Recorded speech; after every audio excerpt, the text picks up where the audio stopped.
Yo, what's up everyone? Welcome back, Jamie here today, and I'm going to be ranking down all 6 Scream movies from worst to best in my opinion. And there's going to be spoilers throughout for all of the films, especially Scream 6, so, you know, if you haven't seen it yet, click off this video. If you don't care, carry on. But overall, I do like this franchise quite a lot. I have some problems with the movies, which we'll get into. But yeah, let me know your list down below as well of your worst to best inside this series. There's 6 movies right now. I did a ranking a few years ago, but I think that was only 1 to 4. So now we're going to include 5 and 6. And let's just get started with it. Number 6 is going to be Scream 3. I think this is a lot of people's worst of the franchise. There's just too much comedy in it. Obviously it's a different writer, it's still Wes Craven directing it though. They had problems with changing the script because of, you know, the massacre that happened at the time. Originally it was going to bring Stu back, which would have been amazing. But it's just this film, like, I like comedy in Scream, obviously, but it just went way too overboard with the comedy. I understand, like I said, they had limitations and stuff when they were making the movie. But even the characters are annoying. Like, apart from the main 3, you know, Sidney, Dewey and Gale, like, the rest of the characters are just annoying. And I hate the Gale copycat rip-off, whatever. It just feels like an episode of Scooby-Doo or whatever it really does. So this film is definitely the worst for me. But I will say it does pick up inside the finale a little bit. Roman revealing himself as the killer, and, you know, the backstory of how, like, you know, he got it all started in a way with Billy, you know, with Sidney's mum and all that. Even though it came out of nowhere, it was an alright twist. But one of my problems with this franchise is always the overacting in the final act, and, you know, this is part of it as well. But I'd say, like, Roman's a decent killer, and even in Scream 6, you know, they give him the nod like he's the only one who was by himself. Everyone else had partners. Originally, I think it was supposed to be Angelina, wasn't it, who was the second killer, but it ends up just being Roman. The ending of it as well, it was a good way to cap off the trilogy. You know, Dewey proposing to Gale, Sidney's finally overcame, you know, she leaves the door open instead of closing it and all that, and she meets Mark, doesn't she, and they end up getting married and having kids or whatever, so... The ending of it's not bad, but just overall, if you had to rank them, Scream 3 is down at the bottom for me. Number 5 for me, I might get some hate for this, but it's going to be Scream 2. You know, a sequel to the original, it's kind of a tough task to do. And in some aspects it is a good film, but in others it's not. They rushed this out after Scream. I think it was a year later when they came out with Scream 2. The opening of this film is one of the best of all time, no doubt, inside the cinema when they're watching Stab. That is a really good opening. But again, like, you know, some of these characters, like, if you know, exclude Sidney, Gale and Dewey from this, and Randa, but unfortunately, you know, he gets killed off, which I'm fine with. Obviously I wish they would have kept him around longer, but you know, it's a slasher, people do have to die.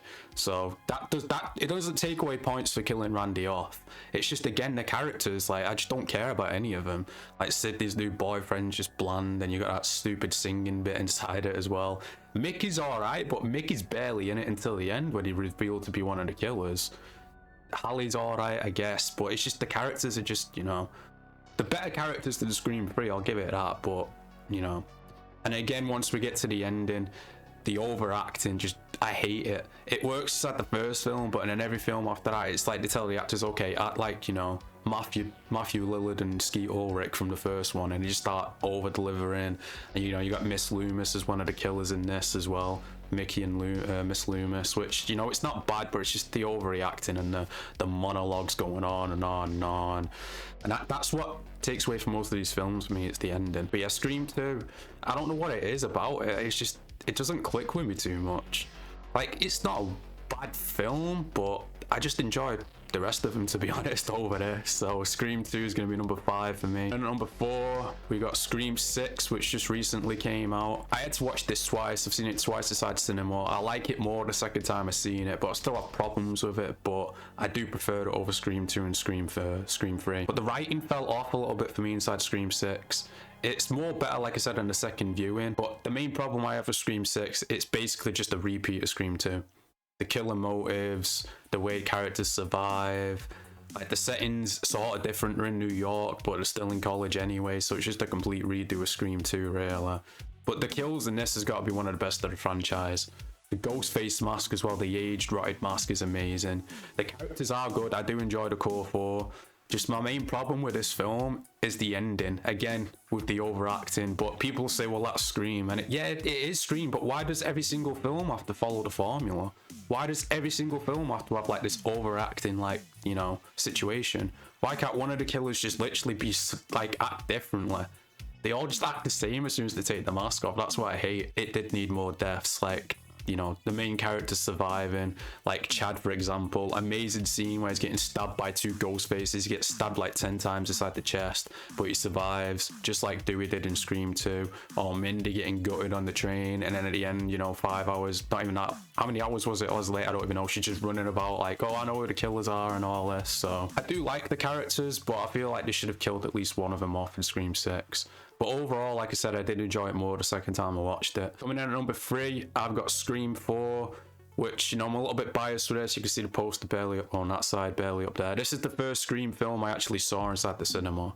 Because, you know, I was like, what, 3 or 4 when the first 2 came out. So this is the first one I saw. You know, I had a great time watching that multiple times, going in with a ghost face mask on and all that. But, you know, I will admit, it's not a perfect film. There is some brutal kills in this as well. I hate the opening. This is probably the worst opening of all the franchise, with the multiple, you know, stabs where it's like the film starting. No, it's not. We're watching another stab film. It works when you're first watching the movie, but when you repeat watching, you're like, just get on with it, man. This is stupid. Some of the characters in this I don't really like either, but I do love Kirby's character. And I think Jill's a good character as well. A lot of people leave a 50-50 on Jill, but I do like Jill. Charlie just blends in again, just like Ethan from the last one. Charlie's just there, really, like, whatever.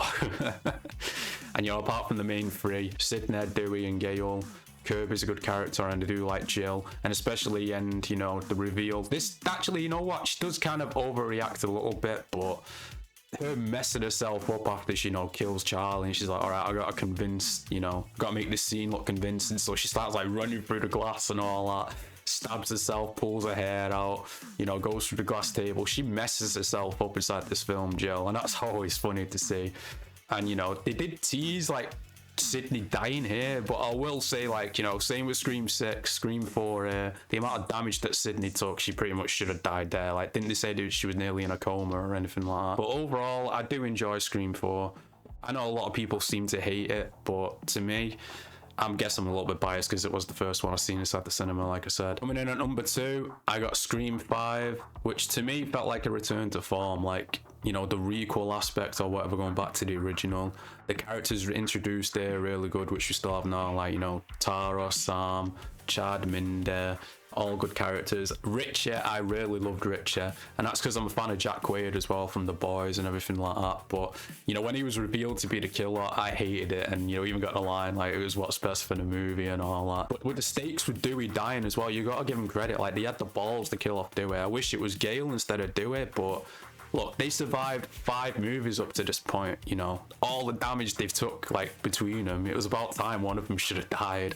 I just wish it was Gale, because I feel like you could have done more with Dewey's character.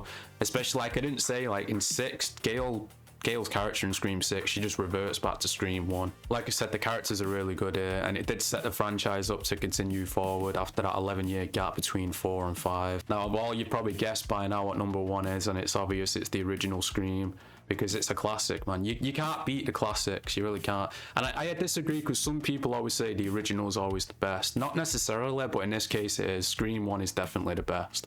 No doubt about it. Like, you got the introduction to all the great characters which we've grown to love over the series. You got Billy and Stu, the best ghost faces of the franchise, and also what it did for horror in general in the late 90s. Like, horror was dying, this reinvented it, and then, you know, you had the whole slasher rephrase of, like, you know, I Know You Did Last Summer and all that. It's just a classic. Like, what else can you say about it? It just can't be beat. And you know, I'm gonna say it now, I didn't say it before in the Scream 6 bit, but bring Stu back.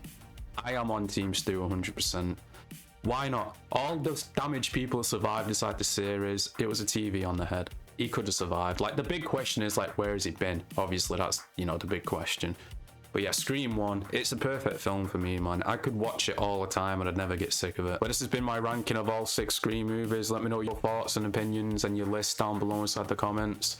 Make sure you like and subscribe if you're new. Hopefully we don't have to wait too long for Scream 7. But until then, peace out in a bit.